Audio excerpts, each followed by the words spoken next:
Et salut tout le monde, c'est Usu, j'espère que vous allez bien, et si ça ne va pas, ne vous inquiétez pas, ça finira par aller mieux. On se retrouve aujourd'hui pour un nouvel épisode sur Crusader Kings, sur l'autre émission que j'ai à côté, c'est-à-dire Crusader Kings 2 et l'histoire de... Comme vous avez pu le lire dans le titre, aujourd'hui nous allons parler de l'Empire mongol. Avant de nous attarder dessus, je préviens que ce deuxième épisode sera en trois parties, c'est-à-dire en deux ou trois parties, deux sur une troisième potentielle, selon ce que je trouve. Euh, la première partie, ce sera sur Gengis Khan, donc le personnage que l'on joue aujourd'hui, et sur la naissance de l'Empire mongol. La deuxième partie, ce sera les héritiers, donc les descendants de Gengis Khan qui ont dirigé l'Empire mongol jusqu'à la fin de l'Empire mongol. Et la potentielle 3, ce sera tout ce qui parle de l'avancée militaire de l'Empire mongol, la religion, un peu de nourriture, enfin de cuisine, de tradition, etc. et de culture. Mais tout ça dépendra de ce que je trouve dans les prochains jours. Pour le moment, il n'y a que le premier épisode qui a été écrit. C'est pour ça que je le fais maintenant. Il est fait et ensuite je pourrai passer à autre chose. Donc voilà, comme on va commencer à jouer en étant très lent. Non, déjà on va s'occuper des armées. Et on va commencer, comment dire, par présenter donc Gengis Khan. Donc Gengis Khan, ça n'est pas son vrai prénom. Son vrai prénom c'est Temujin. On situe sa naissance entre 1155 et 1162, selon les sources que l'on a.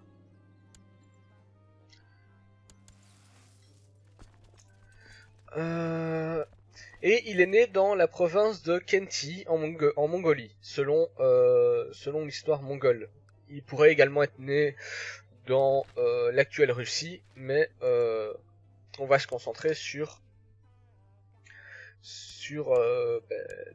la naissance en Mongolie, parce que c'est celle qui est le plus proche de ce sur quoi les historiens s'accordent.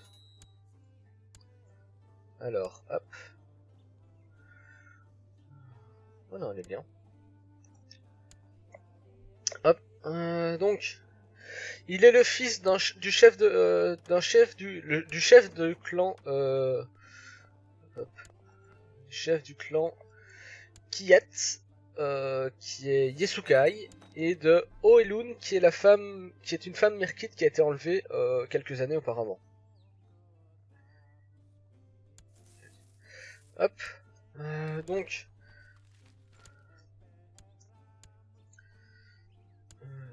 la légende, hop, parce que je dois suivre deux choses en même temps. Donc la légende raconte qu'à sa naissance, il tenait en main je m'en fous, ils sont tout à fait ennuyants, qui tenait un caillot de sang assez grand, de la taille d'un os.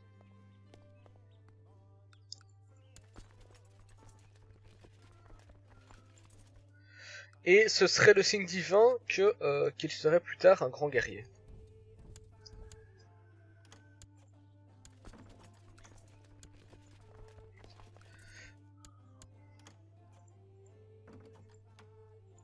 Hop. On sait également qu'il avait trois frères et qu'il avait une sœur.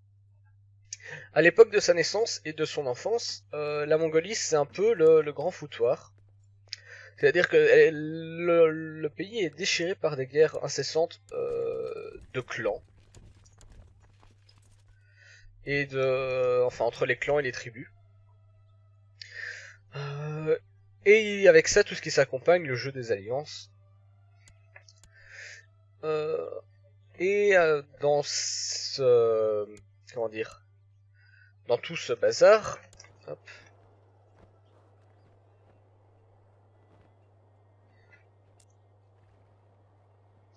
Henriette, on va lui accorder l'égal.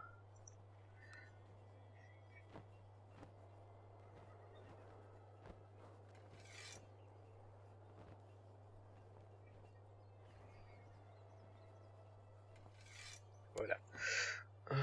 Et donc dans cette époque assez trop mouvementée, son père, lorsqu'il a 9 ans, son père va décider de marier Temujin à Berthé, je pense que c'est comme ça que ça se prononce, mais pas que ça s'écrit, qui est la fille une fille d'un clan, du clan des Ongirats. Et donc une fois que son mariage est décidé, il va partir vivre dans sa belle famille, car comme le veut la tradition de l'époque, il doit gagner le prix de sa fiancée par le travail qu'il va fournir.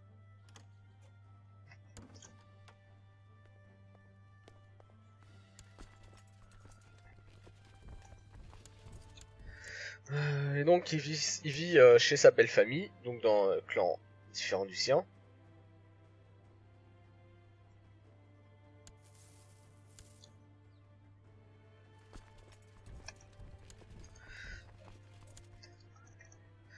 Et à ce moment-là, son père est assassiné par empoisonnement lors d'un repas avec des Tatars, donc qui est une tribu qui habitait les terres mongoles.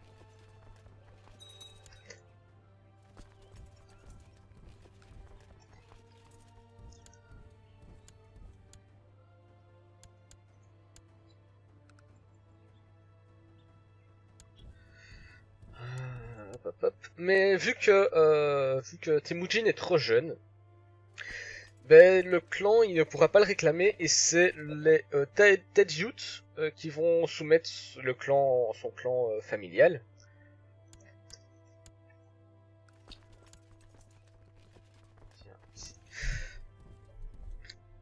Et lui il aura plus rien, il sera démuni et il va être chassé de son clan avec sa mère, ses frères et ses sœurs. Et ils vont devoir survivre dans les steppes mongoles pendant ce temps.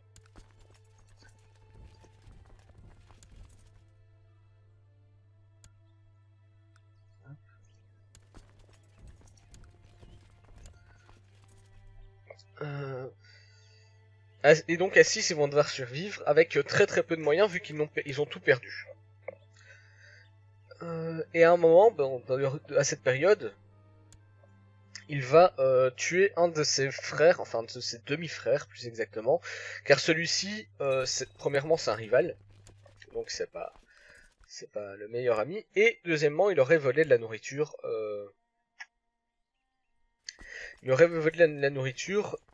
et donc pour Temujin, c'est une sorte de signal de guerre, et surtout qu'il y avait déjà beaucoup de tensions à ce moment-là. Donc il le tue et ce meurtre va être surtout sa mère va lui reprocher. Ensuite, plus tard, toujours à la même période, hein, toujours pendant qu'il traînait dans les steppes, avec sa famille, mais également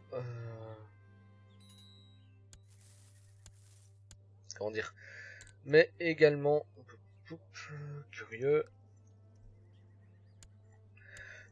Quelques servants donc. Hop, ici.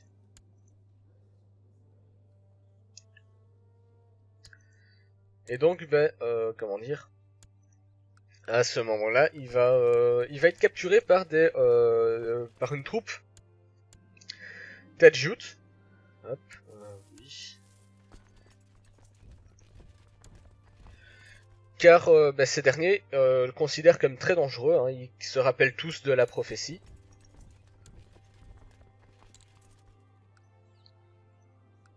Et donc le meilleur moyen d'éliminer la menace, c'est de comment dire, de le tuer. Donc il le kidnappe, mais il va très vite s'échapper. Et surtout grâce à l'aide, à l'aide d'un des soldats, parce que ce soldat fait partie de ceux qui croient à la puissance de Temujin et donc qui ont peur de lui, mais qui continuent à le respecter. Son caractère très fort va lui permettre de se faire beaucoup des amis, hein, de très bons amis, mais également de nombreux ennemis.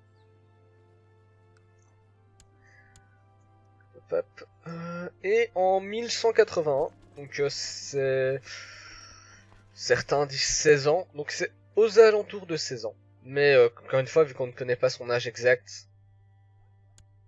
on ne peut pas le savoir. Il va retourner et il va épouser Berthier.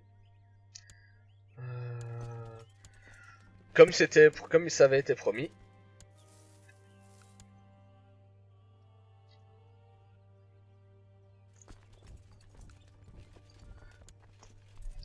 Et grâce à cela, il va acquérir à nouveau un statut social.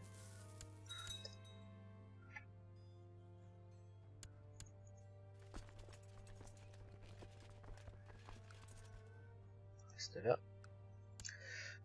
Voilà. Et il va acquérir ce statut grâce au... Comment dire, grâce à son mariage. Mais à ce moment-là, il faut se rappeler que la mère de Temujin avait été kidnappée par son père par des tribus merkites. Donc il faut se rappeler ça. Et les merkites, ils l'ont pas digéré du tout. Et donc pour se venger, ils vont kidnapper la belle famille et la femme de Temujin.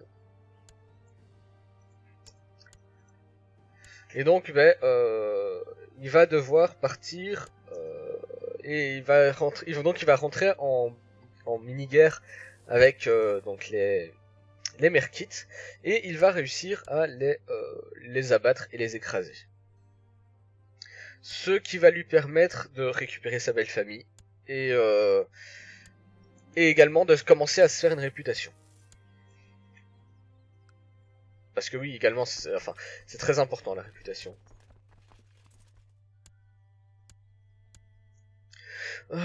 Son premier fils va naître en 1182 et il aura encore 3 autres fils en 1184, 86 et 93. Voilà. Donc Temujin c'est un puissant guerrier, mais également en plus un politicien très habile. Et ça va lui être très utile vu qu'il va tenter d'unir dans les tribus mongoles et les clans. Et sa renommée qu'il aura acquis va attirer de nombreux... ici qui va... Karakou, d'accord. Donc ça va attirer de nombreux aventuriers.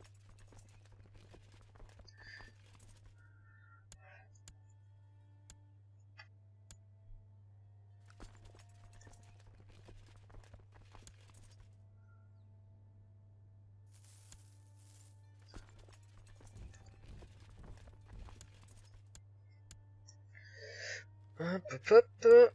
Chien infidèle, c'est rien. Là c'est totalement débile même.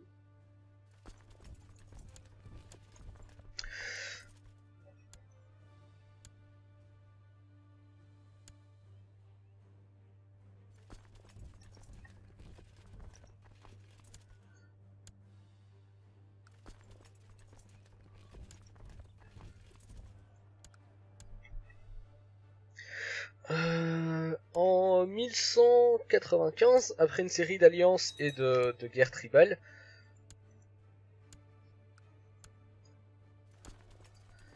il va... je regarde en même temps la bataille que l'on perd, mais c'est rien, c'est normal. Donc il va se faire nommer Khan lors d'un Kurutai. Le Kurutai c'est, comment dire, c'est une sorte d'assemblée de chefs de clan. Et le Khan c'est un peu le chef, celui qui deviendra le dirigeant de tous les clans.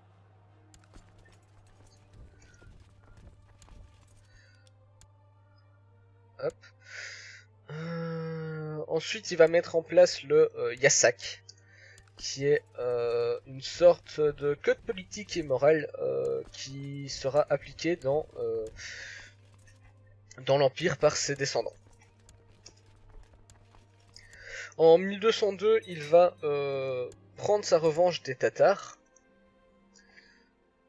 et il va les écraser et unir les troupes tatares aux troupes mongoles. Ce qui va lui ensuite lui permettre de ce qui va lui permettre de contrôler la Mongolie orientale et puis centrale, vu que petit à petit il va grignoter les clans vont se lier à lui, etc. Vu qu'ils reconnaissent en sa puissance, et que c'est encore une fois la réputation, mais également la puissance des armées mongoles, qui viendront plus tard frapper les portes de l'Europe. Ensuite, il y a un de ses amis d'enfance, Jamuk, qu'il considère même comme son frère de sang, qui est un ami juré, etc. Qui est très jaloux de lui, et qui va former une coalition avec des clans hostiles, donc avec les clans hostiles, et avec... Hop, ici. Et les clans hostiles et avec les ennemis du Khan. Les armées... Oui, d'accord.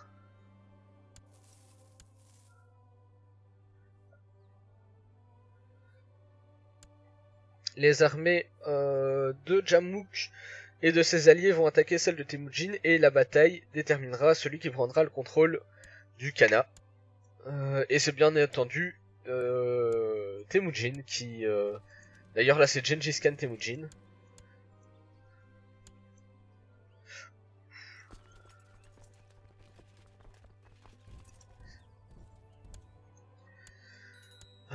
Qui va gagner, qui va remporter cela. Et Jamuk, quant à lui, il va partir en fuite dans les montagnes avec ses derniers partisans.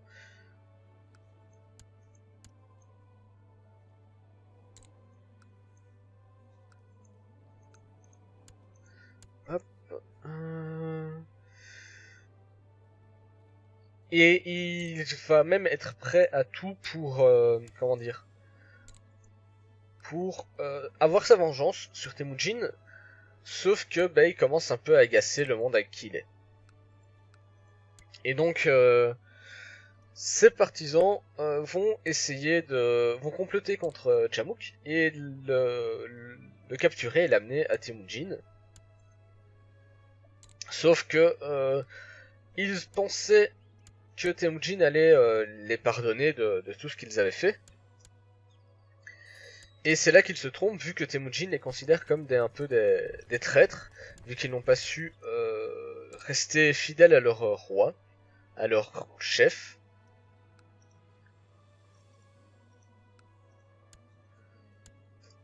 Et il va ensuite faire exécuter les partisans. Il va proposer à Jamuk une paix, mais ce dernier va refuser, il va juste demander une chose, avec la promesse d'amitié, d'amis jurés, etc. Il va lui demander de ne pas verser son sang quand il va être tué. Et donc Jamuk mourra étouffé. Hop hop hop. Ah on a bien avancé. En 1206, lors d'un nouveau Kurultai, il va être élu empereur, en recevant le titre de Chingis Khagan.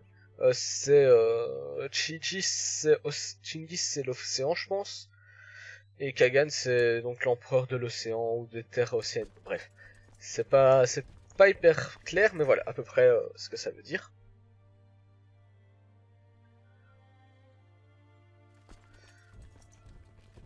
Bon. Par contre, toi tu vas revenir en arrière. Et c'est à partir de ce moment-là qu'il va adopter le titre de Gengis Khan, que l'on connaît tous. Et c'est pas top qu'on le connaisse comme ça. Hein. Même si c'était un grand empereur, en Europe, on l'a craint. Ensuite, entre 1203 et 1209, il va lancer des séries d'attaques contre les territoires des Xia occidentaux qu'on appelle les Tangoustes, pour acquérir leurs richesses. Il va finir par gagner, bien évidemment. Et sa victoire est censée lui rapporter le soutien des Xia lorsqu'il en aurait besoin. Vous imaginez que ça va pas se passer comme ça. Donc, ensuite, après cela, il va s'attaquer au Jin, donc qui est un royaume chinois à côté des Xia, et qui fait partie de la Chine du Nord.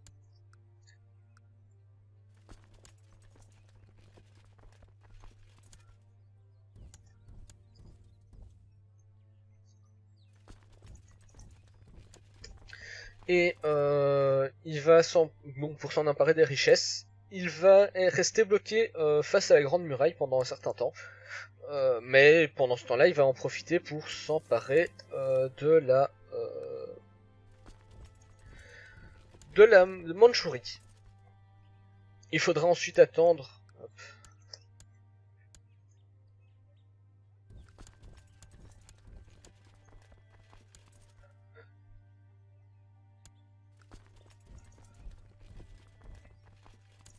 Faudra ensuite attendre la fabrication d'armes de siège pour les libérer, enfin pour s'emparer des grandes villes qui résistent encore et donc de la muraille de Chine, enfin et de Pékin. Et Pékin tombe en 1215, mais Gengis refuse d'entrer dans la ville car il la considère pas très bien en fait. Il refuse d'entrer dans la ville et la ville ne sera même pas pillée, il me semble. Toujours pour essayer de, d'avoir des alliances avec les Chinois. En 1217, il va quitter la Chine, laissant le contrôle du territoire à un de ses fidèles généraux. Et il va ensuite partir s'attaquer au royaume de Khwarezm, aux Khwarzémides. Donc c'est ceux contre qui on est en guerre actuellement. Et il va... donc le Khwarzémide, ça correspond... c'est au sud de la mer d'Aral, donc c'est ici la mer d'Aral. C'est compris entre les actuels Ouzbékistan, qui est à peu près ici. Turkménistan, je ne sais pas du tout, ça doit être dans la région, et Iran, donc l'Iran c'est ceci. Il va également s'emparer des royaumes de Bukhara. Bukhara. C'est ici, je pense, quelque part dans le coin, et du Samarcande, donc c'est toujours dans la région, hein, c'est ce qu'il va en rester. Et la raison de cette guerre, c'est une attaque d'une caravane.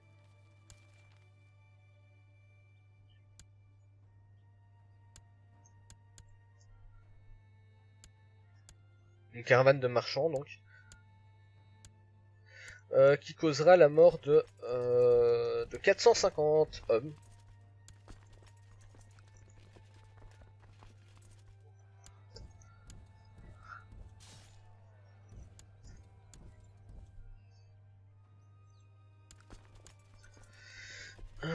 Et il sera vainqueur en 1220.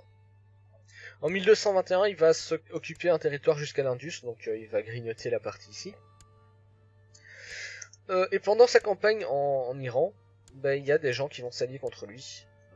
Les Xia et les Jin. En 1226, il va... hop.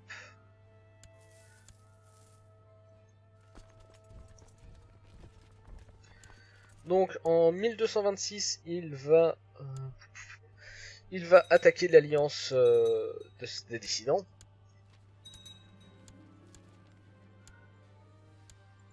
Encore, c'est pas possible.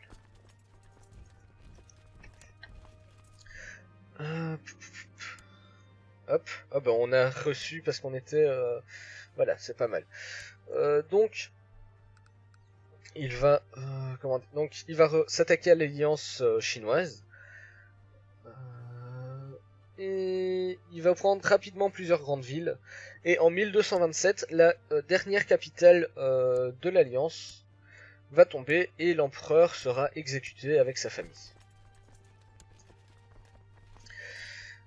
Hop, hop. Le dernier siège va durer 6 mois. Et ça, on approche de la fin. En août 1227, alors qu'il a fini sa campagne, il va, partir à la chasse. Et pendant cette chasse, ben, il va avoir un accident, il va tomber de cheval, et il va être pris de fièvre, etc. pendant un certain temps, et il va finir par mourir.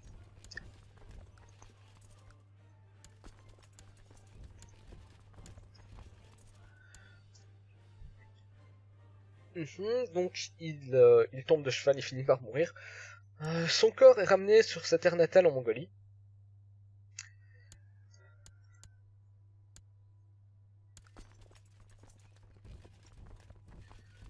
Et donc, mais son lieu est resté longtemps secret et apparemment on aurait à l'heure actuelle découvert le lieu de sépulture du Ken, mais ça n'est pas encore certain.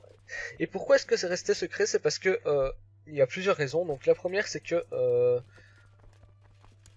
ceux qui l'auraient accompagné auraient fait courir plus de 1000 chevaux sur le lieu de la sépulture afin de cacher les traces, et que ceux qui sont partis l'enterrer auraient comment dire, se seraient tués pour justement ne jamais pouvoir révéler le lieu de la sépulture, afin qu'elle ne soit pas pillée, etc. Hop, donc là on termine, hein, juste les enfants, parce qu'il y en a énormément, je sais pas, c'est des enfants de la famille, une grande famille, les Mongols, parce qu'ils pouvaient avoir plusieurs femmes, mais ça on verra probablement dans la troisième vidéo, et si on n'en voit pas, si je trouve pas assez d'informations pour faire une troisième vidéo, j'en parlerai dans la seconde.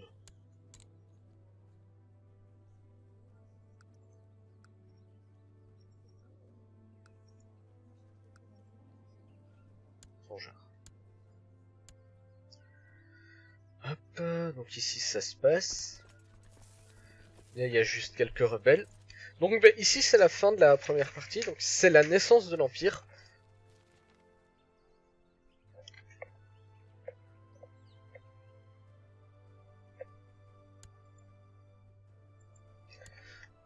Empire qui va régner pendant à peu près un demi-siècle et qui fera peur à l'empereur du Saint-Empire.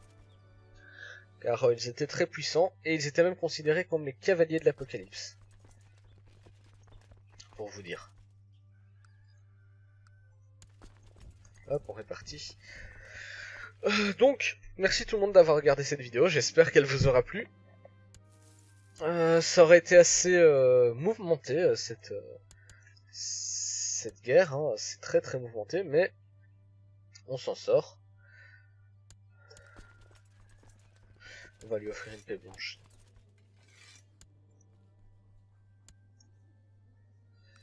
Hop, et ceux-là vont venir par là. Et toi, tu vas revenir descendre ici. Voilà. Donc, merci tout le monde d'avoir regardé. J'espère que ça vous aura plu. Moi, ça m'a intéressé énormément de faire ce second épisode de Crusader Kings et l'Histoire 2. Et ça va m'intéresser parce que j'ai pas fini de les recherches pour le deuxième épisode. Comme je vous ai dit, il n'est même pas encore écrit.